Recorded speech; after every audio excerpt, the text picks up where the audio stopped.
I have someone here that I'd like you all to meet. This is my son, Skaar. The biggest reveal in the She-Hulk Season 1 finale isn't about Jen Walters, but her cousin Bruce. Hulk returns from Skaar, and this time, he brings his son Skaar into the MCU. If you're not already familiar with this young Hulk, now's the perfect time to catch up on the tragic backstory of Skaar and the Planet Hulk saga, and how he will fit into the MCU. And we'll also talk about another Hulk that is going to appear soon, and no, it's not the Red Hulk.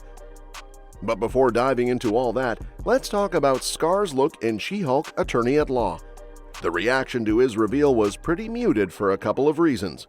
First, the introduction was pretty sudden. Hulk zoomed off in a spaceship in Episode 2, only to drop back in with his son for a quick, almost blink-and-you-miss-it moment in the finale. The second reason was the design itself, which seemed to miss a key part of Skaar's comic introduction. Many comic fans felt that this version of Skaar came across as timid, far from the character who was eager to kill his father.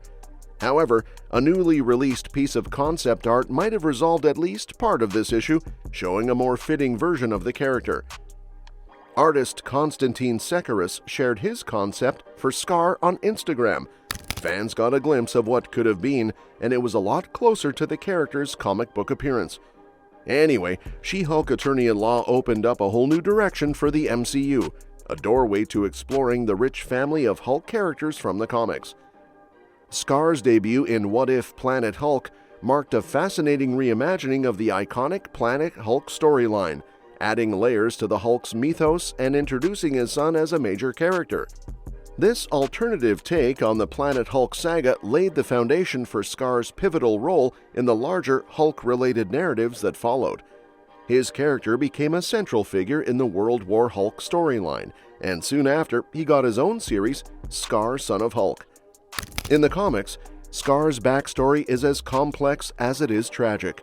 Born on the war-torn planet Skaar, he was the product of Hulk's time there, with his mother Caiera being a key part of his life. The series explores Skaar's rapid aging, his emotional struggles, and his eventual journey to Earth, where he confronts his father.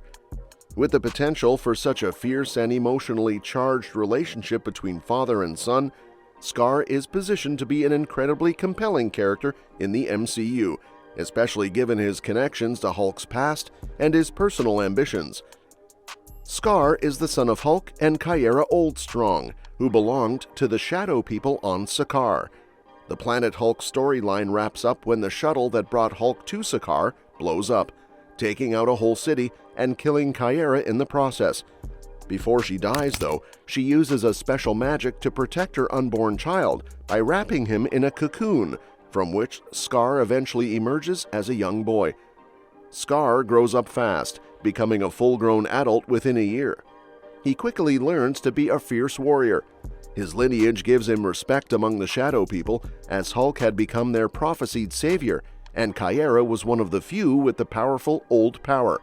With these abilities, Skaar rises to become a top general on Skaar. Like his dad, Skaar has the Hulk's classic powers. He's nearly invulnerable, super strong, and heals fast. But he also inherits his mom's old power, which makes him even more dangerous than the Hulk. This power lets him control the land, rocks, and even lava on the planet. Plus, in the comics, he can talk to his mother's spirit, who gives him helpful advice. What's really interesting about Skaar, though, is how he sets up the potential for a World War Hulk movie. The World War Hulk comic picks up right after Planet Hulk, which inspired Thor Ragnarok, and it's where Skaar first appears in the comics. He eventually gets his own series, diving into his dramatic past. On his home planet, he's celebrated as a warrior and general, even taking down a powerful ruler named Axeman Bone. But things take a dark turn when Galactus, the planet-eating god, comes for Skaar, and Skaar crosses paths with the Silver Surfer. Skaar eventually comes to Earth with one goal: to get revenge on his dad, Hulk, for abandoning him as a kid. His relationship with Bruce Banner is a complicated mix of love and hate. Bruce wants to guide him toward becoming a hero on Earth, but Skaar is just waiting for the War Hulk persona to surface, so he can finally get the revenge he craves. Skaar's backstory is mostly explored in comics outside of World War Hulk, but his dynamic with the Hulk is definitely a major storyline that could work well in a solo Hulk movie. Fans have been waiting a long time for Skaar's introduction, especially with all the buzz around a World War Hulk film. There's even talk that Universal's hold on the solo Hulk movie rights has expired, which could finally pave the way for the MCU to make their own standalone Hulk film. Skaar's surprise appearance in She-Hulk has many thinking that a World War Hulk movie might be on the horizon. His arrival also fits into the MCU's trend of introducing new generation versions of the original Avengers. We've seen characters like Kate Bishop in Hawkeye, Cassie Lang in Ant-Man 3, Wiccan in Agatha All Along, Kamala Khan in Ms. Marvel, and Ironheart in Black Panther: Wakanda Forever.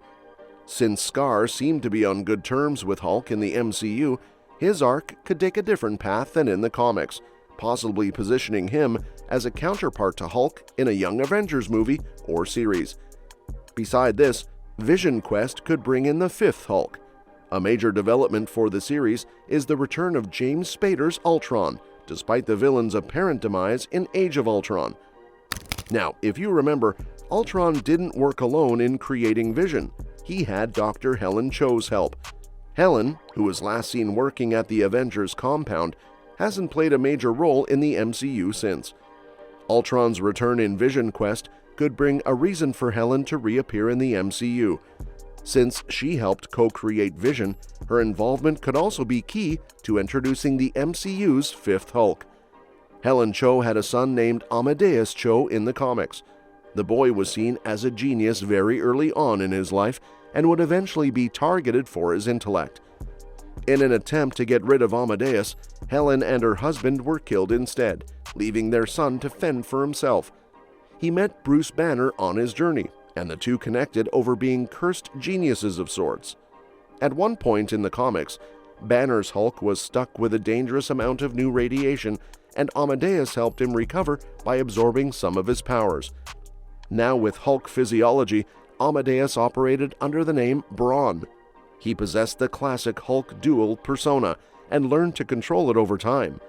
If Helen Cho does return in Vision Quest, the show could serve as a subtle setup for Amadeus's MCU future, as he's a young character with plenty of potential.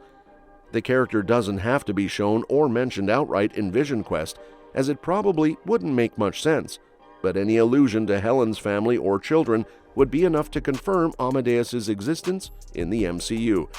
Well, that's it. Let me know what you think in the comments below. And don't forget to subscribe for more updates on this and other exciting upcoming movies. We'll see you next time.